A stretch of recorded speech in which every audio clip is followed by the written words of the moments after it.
जिसमें कि हमारी 43 लोकार्पण परियोजनाएं हैं और 16 शिलान्यास की हैं, जिसमें कि लागत 270। सरकार यहाँ पर इत्र पार्क के निर्माण की कार्रवाई को आगे बढ़ा रही है और मैं आपको आश्वस्त करने के लिए आया हूं कि इत्र यहाँ की पहचान है।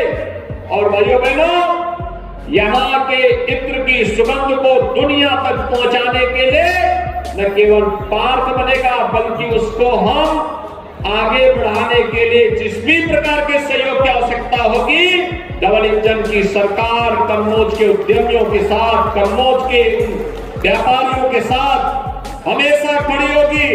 भूमि की समस्या का समाधान हो, तकनीक की समस्या का समाधान हो, उसकी पैकेजिंग की समस्या का समाधान हो या मार्केटिंग का या एक्सपोर्ट का, इन सब में सरकार अपने स्तर पर सहयोग करके इत्र के व्यापार को वैश्विक मंच प्रदान करने का कार्य कन्नौज के माध्यम से अवश्य करेगी। भैया बहनों, मैं जब भी यहां आता हूं एक बात जरूर सुनने को मिलता था कि कन्नौज में यहां पर गवर्नमेंट मेडिकल कॉलेज था। गवर्नमेंट मेडिकल कॉलेज बाबा साहब भीमराव अंबेडकर के नाम पे था। भारत के संविधान के शिल्पी बाबा साहब भीमराव अंबेडकर। समाजवादी पार्टी की सरकार को पता नहीं क्या चिढ़ थी इन महापुरुषों से। अयोध्या में भगवान राम का विरोध करते थे तो कन्नौज में बाबा साहब भीमराव अंबेडकर का भी विरोध करते हैं। यानी उनको परिवार के बाहर कुछ भी नहीं दिखाई देता है, अपने परिवार के बाहर सोच ही नहीं सकते। कुछ लोगों की आदत होती है, वोट तो जाति के नाम पे लेते हैं लेकिन काम केवल परिवार के लिए करते हैं, परिवार से बाहर नहीं।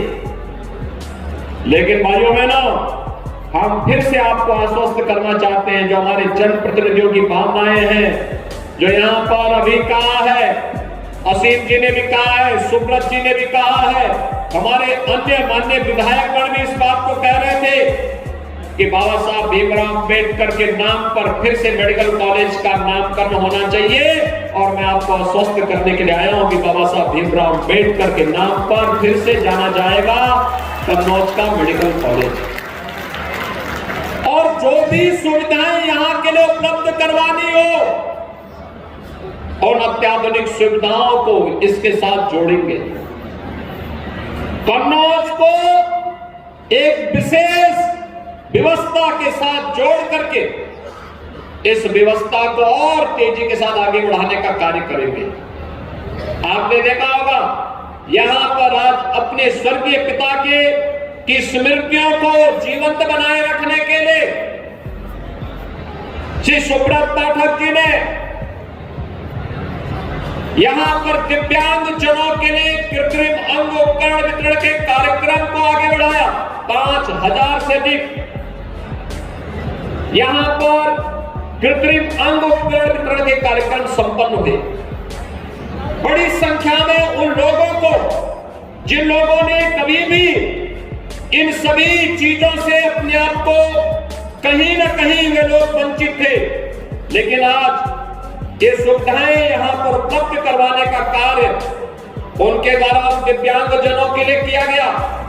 दिव्यांगता हो सकता है उसके लिए तात्कालिक समस्या हो, शारीरिक समस्या हो, लेकिन उसको अगर सरकार के द्वारा थोड़ी भी प्रोत्साहन दे दिया जाए तो वह बड़ी से बड़ी उपलब्धि हासिल कर सकता है।